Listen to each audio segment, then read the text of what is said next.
আসসালামু আলাইকুম রহমতুল্লাহি আবরকাত। আলহামদুলিল্লাহ, অবশেষে বাসায় ফিরে যাওয়ার সময় বাগান থেকে কলা সংগ্রহ করলাম।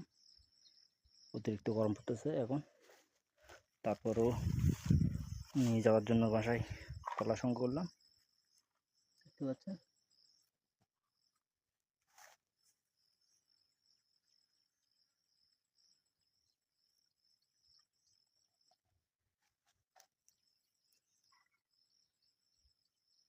গাছের মধ্যে পাকি গেছে কলা।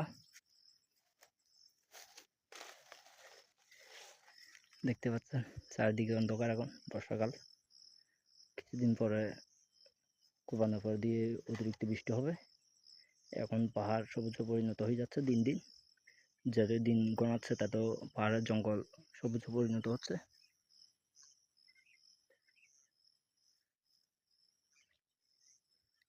আমার টঙ্গল বাগানের মধ্যে এখানে বর্ষা যখন পানি পড়ে তখন এখানে আশ্রয় নেওয়া যায়। এই টঙের মধ্যে চারিদিকে দেখতে পাচ্ছেন।